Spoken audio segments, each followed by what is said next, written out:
Udah pada lihat belum postingannya Dede, GG, MM, BB, kakak ya? Lo lihat tuh postingannya dia. Takut banget, tiba-tiba diminta nomor rekening, tiba-tiba transfer THR. Tiba-tiba juga mau nyeret Bella Sophie. Tapi setahu gue ya, Belsof sama SS ini kan temenan. Setahu gue. Tapi kok bisa-bisanya dia mau nyeret-nyeret si Belsof. Dan sekali lagi siapa yang kami hitamkan? Ya MS Glow. Bahkan kalau misalnya lo lihat postingannya si Dede, GG, MM, BB, kakak ini digembok ya, lo bisa lihat dengan jelas pointer-pointer untuk nyerang MS Glow itu apa aja. Serem sih. Dan tentu saja salah satu targetnya itu adalah akun saya. Puncak komedinya adalah gue dibilang cepunya seberang ya. Padahal gue adalah target selanjutnya. Kita yang logis-logis aja lah ya. Kalau gue cepunya seberang, nggak mungkin gue ditargetin say.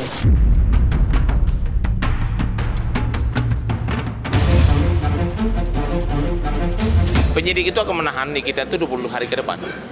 Lalu dilanjutkan lagi nanti akan perpanjangan 40 hari lamanya.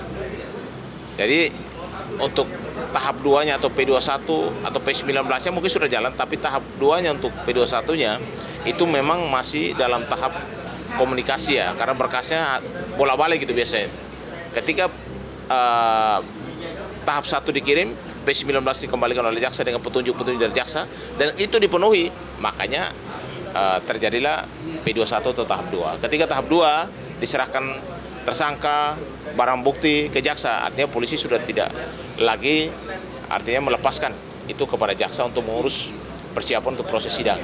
Kalau soal perpanjangan itu adalah ya selalu kami sampaikan itulah kewenangan penyidik ya, dan juga terhadap juga petunjuk apa yang disampaikan oleh jaksa penuntut umum. Dan kalau kemudian jaksa penuntut umum dalam hal ini sudah merasa cukup dan P21 ya mungkin tidak ada penahanan perpanjangan ya seperti itu. Tapi kalau misalkan petunjuknya masih ada dan sebagainya dipenuhi oleh penyidik, mungkin ada perpanjangan seperti itu dia. Tergantung pembuktiannya dong.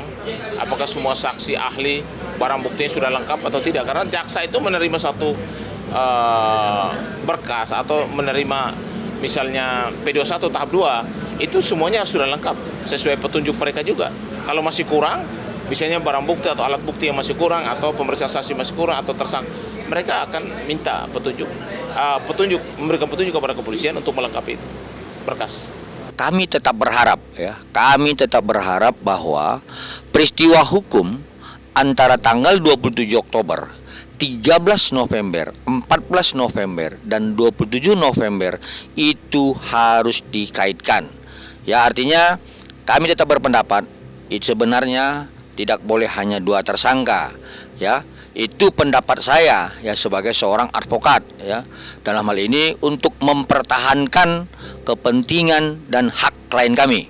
Itu diatur dalam undang-undang advokat dan dituangkan dalam surat kuasa. Jadi tolonglah sekali lagi jangan berlebihan. Jangan berlebihan. Keinginan kalian kan sudah harusnya saya juga apresiasi lah gitu ya. Para senior saya di sebelah sana itu berhasil. Se-Indonesia mungkin sedunia tahu bahwa orang yang dianggap kebal hukum seperti Nikita Mirzani sudah kalian bisa masukin gitu loh.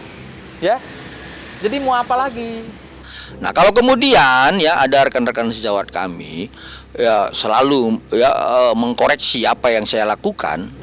Ya, dalam kesempatan ini saya sampaikan bahwa tidak ada satu pasal pun disebutkan di dalam undang-undang advokat boleh mengkoreksi ya pekerjaan rekan sejawat. Ya, yang ada adalah bagaimana kemudian kita advokat mempertahankan kepentingan hukum klien kita. Ya, kemudian di pasal 6 huruf B tentang kepatutan dan kewajaran terhadap rekan sejawat ini tolong diperhatikan ya. Kalau saya tetap berpendapat dan tetap bekerja sebagaimana profesi advokat untuk kemudian memperjuangkan hak-hak klien kami.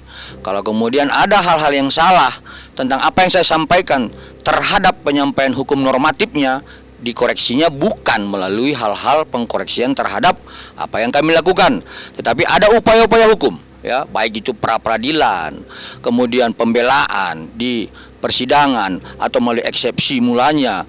Kalau kemudian ada putusan bersalah, dilakukan upaya hukum banding dan kasasi dan seterusnya. Ada upaya-upaya hukum itu. Jadi bukan terhadap upaya-upaya untuk melemahkan rekan sejawat. Seperti itu saya kira.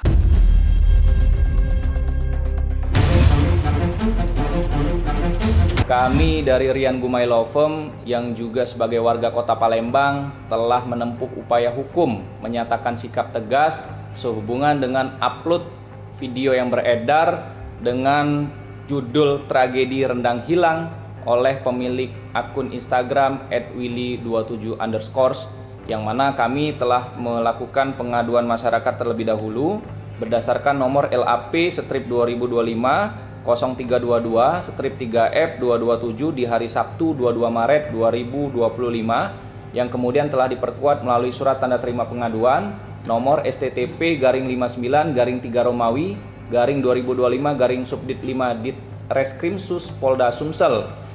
Nah, ini bukti tanda pengaduan kami yang mana kami mengadukan sehubungan dengan pasal 28 ayat 2 Undang-Undang nomor 1 tahun 2024 sebagaimana perubahan kedua atas Undang-Undang nomor 11 tahun 2008 tentang informasi dan transaksi elektronik yang ancaman pidana paling lama penjara 6 tahun dan pidana denda paling banyak 1 miliar rupiah. Kami berharap kepada Kapolda Sumatera Selatan untuk tegas. Bagian mana yang membuat kecewa masyarakat Palembang? Ya tentunya dari judul uploadan video yang kemudian telah tersebar itu sudah mengandung makna yang membuat masyarakat kecewa, yaitu tragedi rendang hilang.